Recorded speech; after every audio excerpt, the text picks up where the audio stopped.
I'm going to show you guys how to make a sample in Garageband. Now that I have my Garageband window open, I'm going to go down to my media browser to access the MP3s that are in my iTunes library. Once I get here, make sure it's under audio, and I'm going to take a sample from Message in a Bottle. I'm going to scroll down until I find it. Here it is. There are 3 of them, so I must have converted it from an AAC file to an MP3 more than once. I'm going to take one of them, drag it in,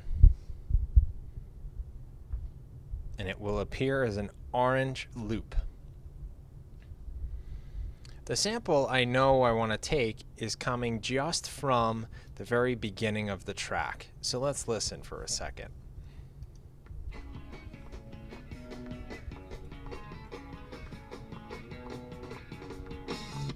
I only want to take the very beginning.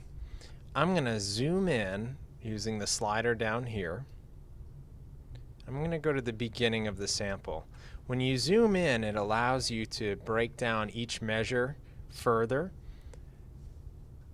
It makes it easier to split. The further I zoom in, the more accurate it will be. This is really the beginning of the sample. So I'm going to put my cursor here, and I'm going to go Command T to split the track. I could go Edit Split. Either is the same. And I'm going to delete that dead space from the beginning of the track. Now I'm going to zoom out. And I'm going to listen and try and stop it about where I want my sample to end. Right around there. I'm going to zoom in again. I'm going to scroll over until I find my cursor. Oop. It's harder to scroll when you're zooming. There it is. Nope, maybe not. Let's zoom out a little bit. Where'd my cursor go? There it is. And if you see right where the waves stop, that's where I want to make a cut. As I zoom in a little bit further, this is about where my sample ended. Cut back, make sure the track's highlighted, Command T, click on that, delete. I split the track. I could have done Edit Split. There's the same. Now I can zoom out, scroll back to the beginning, and I want to double click on the track so my editor window opens. I could have also clicked on the scissors. And then I'm going to click the play button in the editor window.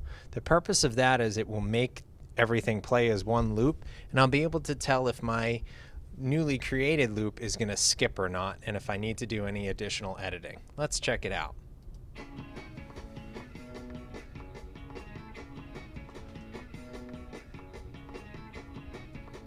It seems like it's working pretty well.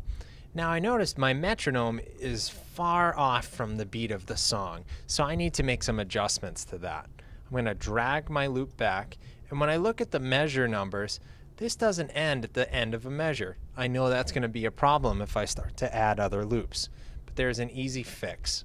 I need to go down to my I in the bottom, and I need to go to the master track. In the master track settings, this is where I need to adjust the tempo. As I move the tempo slider, you'll notice that the loop gets larger and smaller. I want it to be about 2 measures long, so I'm going to keep moving the tempo until I can get it as close to that 3 as possible. Now I'm going to zoom in so I can see if I really line up with the end of a measure. And I don't, but I'm very close. As I continue to scroll in, now I can go to the end. I'm only a little bit of a hair off. When I put my cursor here, I'll see there's a line with 2 arrows. Drag it, and now I'm exactly at 2 measures. When I scroll back and zoom out, it will work. And now I can go up in the upper hand corner and drag it out and loop it. Let's see if that works. Back to the beginning. I'll keep my metronome on to double check that I have a steady beat.